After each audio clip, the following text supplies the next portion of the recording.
বর্তমানে মোবাইল দিয়ে এআই ব্যবহার করে এত সুন্দর ছবি এডিট করা যায়, এটা কেউ নিজের চোখে না দেখলে বিশ্বাস করতে পারবেন না। আমি নিজেও বিশ্বাস করতে পারি না, বাট আমি করার পরে দেখলাম যে একটা ছবিকে দিন থেকে রাত বানিয়ে দেওয়া যায়। তো চলুন এই এআই ব্যবহার করে কীভাবে আপনি আপনার ছবিগুলোকে মোবাইল দিয়ে এডিট করতে পারেন সেটাই একদম স্টেপ বাই স্টেপ দেখাবো আজকের এই ভিডিওতে। এখানে আপনি এআই ব্যবহার করে আপনার ছবি থেকে কোনো অবজেক্টকে সরিয়ে ফেলতে পারবেন, কোনো কিছু অ্যাড করতে পারবেন, ব্যাকগ্রাউন্ড চেঞ্জ করতে পারবেন, সব কিছুই করতে পারবেন। বিস্তারিত দেখিয়ে দেবো এই ভিডিওতে। চলুন আমরা লাইক এবং সাবস্ক্রাইব করে মূল ভিডিওতে ঝাঁপিয়ে পড়ি। এটা করার জন্য প্রথমে আপনাকে একটা ব্রাউজার ওপেন করতে হবে। গুগল ক্রোম ব্রাউজার হলে সবচেয়ে ভালো হয়। তো ব্রাউজারটা ওপেন করার পরে এখানে একটা সার্চ বক্স পাবেন। সার্চ বক্সে আমাদেরকে লিখতে হবে অ্যাডোবি ফায়ারপ্লে। এটা লিখে আমরা সার্চ করব। সার্চ করলে প্রথম যে ওয়েবসাইটটা আসবে এটাতে আমরা ক্লিক দেবো। ক্লিক দেওয়ার পরে এটা হচ্ছে এই ওয়েবসাইটের হোম পেজ। একটু ওয়েট করলে উপরে ডান কর্নারে সাইন ইন অপশন পাবেন, সাইন ইনে ক্লিক করবেন। সাইন ইনে ক্লিক করার পরে এখানে দেখুন গুগল এবং ফেসবুক দুইভাবে লগ ইন করা যায়। আমরা গুগল দিয়ে লগ ইন করবো। কন্টিনিউ উইথ গুগল এই অপশনে ক্লিক করব। এখানে ক্লিক করার পরে দেখুন আমার এখানে গুগল অ্যাকাউন্টগুলো চলে আসছে। তো আমি এখানে আমার একটা গুগল অ্যাকাউন্ট সিলেক্ট করে দিলাম। এখন দেখুন আমার এখানে কিন্তু অ্যাডোবিতে একটা অ্যাকাউন্ট ক্রিয়েট করতে হবে, যেটা আমার ক্রিয়েট করা নাই। তো জাস্ট আমি এখানে কন্টিনিউতে ক্লিক করব। কন্টিনিউতে ক্লিক করার পরে এখানে দেখুন আমার নাম, ফার্স্ট নেম, লাস্ট নেম দেওয়া আছে। ডেট অফ বার্থ, এখানে মাস এবং বছরটা দিতে হবে। আমি এখানে একটা বছর দিয়ে দিলাম। জাস্ট একটা বছর আপনি দিয়ে দিবেন। তারপরে এখানে নিচে একটা ছোট্ট বক্স আছে, এখানে একটা টিক মার্ক দিয়ে দিবেন। তারপরে ক্রিয়েট অ্যাকাউন্টে ক্লিক করবেন। অটোমেটিক আপনার অ্যাকাউন্টটা কিন্তু এখন ক্রিয়েট হয়ে যাবে। এখানে এমন কোনো তথ্য, বিশেষ কোনো কিছু দেওয়ার প্রয়োজন নেই। জাস্ট এটুক তথ্য দিলে আপনার এখানে অ্যাডোবিতে একটা অ্যাকাউন্ট ক্রিয়েট হয়ে যাবে। তো দেখতে পেলেন আমার এখানে কিন্তু একটা অ্যাকাউন্ট অলরেডি ক্রিয়েট হয়ে গিয়েছে। এখন আমরা যে অপশনে কাজ করব, এই যে একটু স্ক্রল করে হোম পেজ থেকে একটু স্ক্রল করে নিচের দিকে আসবেন। এখানে দেখবেন জেনারেটিভ ফিল একটা অপশন রয়েছে, আমরা এখানে টাচ করব। তো এখানে টাচ করার পরে এরকম একটি পেজ পাবেন। এখানে আপলোড ইমেজ, এখানে ক্লিক করবেন এবং গ্যালারি থেকে আপনার কাঙ্ক্ষিত ইমেজটি নিয়ে আসতে হবে। এখন তো আমি প্রথমে আমার এই ইমেজটা নিয়ে আসলাম। এখানে আমি নতুন একটা অবজেক্ট অ্যাড করব, যে কোনো একটা কিছু আমি এখানে যোগ করব। তো এটার জন্য এখানে ইনসেট অপশনে ক্লিক করব। নিচে দেখুন ইনসেট অপশন, এখানে ক্লিক করব এবং এখানে অ্যাড অপশনে ক্লিক করব এবং এখানে ব্রাশ টুলের উপরে ক্লিক করে ব্রাশের সাইজটা একটু ছোট করে নেব। নিয়ে আমি এখানে জাস্ট ব্রাশ দিয়ে এখানে এখানে একটু টাচ করে দিলাম। তারপর এখানে দেখুন প্রম্পট, এই যে প্রম্পট অপশনটা আছে, এখানে আমি লিখব বোর্ড, অর্থাৎ আমি এখানে একটা বোর্ড অ্যাড করব। বোর্ড লিখে আমি এখানে জেনারেটে ক্লিক করব। এখন দেখুন আমাকে 3টা বোর্ড দেখাচ্ছে। এখানে আমি যদি একটু আপনাদেরকে জুম করে দেখাই, দেখুন এখানে একটা বোর্ড অ্যাড হয়ে গিয়েছে। এটা যদি আপনার পছন্দ না হয় আরও একটা অপশন আছে, আপনি যে কোনো একটা চুজ করতে পারেন। এটাও যদি চুজ না হয় এখানে মোর অপশনে ক্লিক করলে আপনাকে আরও 3টা ছবি এখানে দেখানো হবে। নতুন নতুন বোর্ড এখানে অ্যাড করে দেওয়া হবে। তারপরে কিপ অপশনে ক্লিক করলে আপনার কিন্তু ছবিতে বোর্ডটা অ্যাড হয়ে গেল। তো এরপরে দেখুন আমি আরেকটা ছবি দেখাই।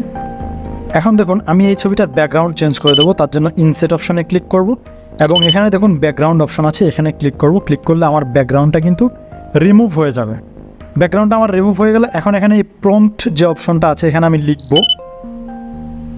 তো আমি লিখলাম ন্যাচারাল ব্লার উইথ সানসেট, লিখে জেনারেটে ক্লিক করব। তো দেখুন আমার ব্যাকগ্রাউন্ডটা চেঞ্জ হয়ে ন্যাচারাল ব্লার হয়ে গিয়েছে এবং পিছনে যে সূর্য অস্ত যাচ্ছে সেটা দেখা যাচ্ছে। এখানে 3টা ছবি দেখাচ্ছে। আপনার যেটা পছন্দ আপনি সেটা কিন্তু চুজ করে নিতে পারেন। যে দেখুন আমাকে 3টা ছবি দেখানো হয়েছে, যেটার পিছনে একটা সূর্যাস্তের ভাব আছে এবং ন্যাচারাল ব্লার হয়ে গিয়েছে। জাস্ট কিপ অপশনে ক্লিক করার সাথে সাথে এটা আপনার ছবিতে সেট হয়ে যাবে। এখন আমি আপনাদেরকে আরেকটা এডিট করে দেখাই। তো এই ছবিটা দেখেন, এই ছবিটার একেবারে বাম পাশে দেখেন একটা হাত দেখা যাচ্ছে, এখানে একটা পা দেখা যাচ্ছে, এই অবজেক্টগুলো এবং পিছনে কিছু মানুষ দেখা যাচ্ছে। আমি এই অবজেক্টগুলো সরিয়ে ফেলবো। তার জন্য ইনসেটে ক্লিক করব এবং এখানে এই যে দেখুন ব্রাশ টুলটা আছে, আমি ব্রাশ টুলটাকে জাস্ট একটু সাইজে ছোট করে নেব। ছোট করে নিয়ে আমি ব্রাশ টুলটা দিয়ে এবং এখন এটাকে রিমুভ করা শুরু করব। তো দেখুন আমি ছবিটাকে একটু ছোট করে নিলাম। তারপরে ব্রাশ টুলটা ঠিক আছে, এখন এটাকে আস্তে আস্তে আমি রিমুভ করা শুরু করলাম। জাস্ট এটাকে রিমুভ করে দিলাম। এখন এখানে জাস্ট জেনারেটে ক্লিক করব, আর কিছুই না। দেখেন কি সুন্দরভাবে ক্লিয়ারভাবে আমার অবজেক্টগুলো সরিয়ে দিয়েছে। একদম কোনো প্রকার অবজেক্টগুলো ছায়াও দেখা যাচ্ছে না, একদম ক্লিয়ার করে সরিয়ে দেওয়া হয়েছে। দেখুন আমাকে এখানে 3টা ছবি দেখানো হচ্ছে, যেটা আমার চুজ হয় সেটাই আমি নিতে পারি।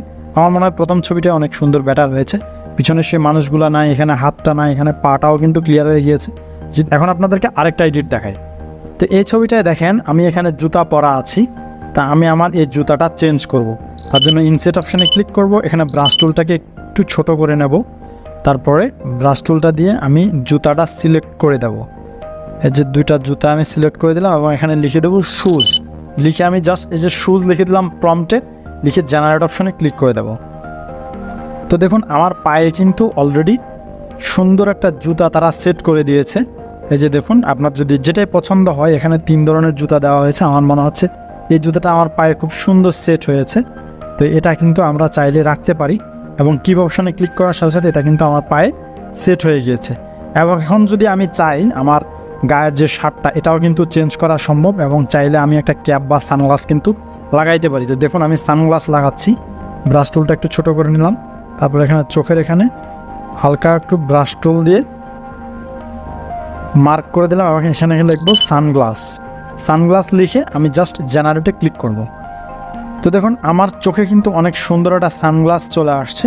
তা আমি এখানে ব্রাশ টুল দিয়ে যখন ব্রাশিং করতেছিলাম বা মার্কিং করতেছিলাম, একটা সাইডে ছোট এবং বড় হয়ে গেছে, যার কারণে একটা সানগ্লাসের গ্লাস একটু বাঁকা দেখা যাচ্ছে। যাই হোক, এটা অনেক সুন্দর করে মার্ক করে দিলে গোল করে এটা কিন্তু অনেক সুন্দরভাবেই কিন্তু সেট হয়। এবং আমার 2 পাশেও আর একটু করা উচিত ছিল, যার কারণে চশমার হ্যান্ডেলটা ভালো মতো দেখা যাচ্ছে না। তো আপনারা কিন্তু চাইলে এভাবে খুব সুন্দর করে কিন্তু ছবি এডিট করতে পারেন, এবং চাইলে কিন্তু মাথায় কিন্তু ক্যাপও দেওয়া সম্ভব। এভাবে আপনারা কিন্তু এটা এভাবে অ্যাড করে নিতে পারেন। এবং এই যে দেখুন উপরে ডাউনলোড আইকন আছে, এখানে ক্লিক করলে কিন্তু আপনার ছবিটা কিন্তু ডাউনলোড হয়ে যাবে। এখানে টাচ করার সাথে সাথে ডাউনলোড অপশন আসবে, জাস্ট ডাউনলোডে ক্লিক করলে আপনার ছবিটা কিন্তু ডাউনলোড হয়ে যাবে। ক্লোজ অপশনে ক্লিক করে দেবেন, আমার ছবি কিন্তু ডাউনলোড করা শুরু হয়ে গিয়েছে। দেখুন এই যে 5.52 MB, অনেক হাই রেজলিউশনের ছবিটা ডাউনলোড হয়েছে। যাই হোক, আপনারা চাইলে এভাবে আপনাদের ছবি এডিট করতে পারেন। আরও অনেক অপশন আছে এর ভিতরে, যেটা করতে গেলে অনেক বড় একটা ভিডিও তৈরি হবে। আমি জাস্ট বেসিক অপশনগুলো দেখালাম। ভিডিওটা দেখে যদি আপনাদের একটু উপকার হয়, নতুন কোনো কিছু শিখতে পারেন, অবশ্যই আপনার বন্ধুদের সাথে শেয়ার করবেন। আর পরবর্তী আরেকটা ভিডিও তৈরি করার জন্য একটা লাইক দিয়ে উৎসাহ দিয়ে যাবেন। ভিডিওর কোনো অংশ বুঝতে না পারলে অবশ্যই কমেন্ট করবেন। আপনাদের সাথে দেখা হবে নেক্সট কোনো ভিডিওতে নতুন কোনো টপিক নিয়ে। ততক্ষণ পর্যন্ত সবাই ভালো থাকুন, সুস্থ থাকুন। আল্লাহ হাফেজ।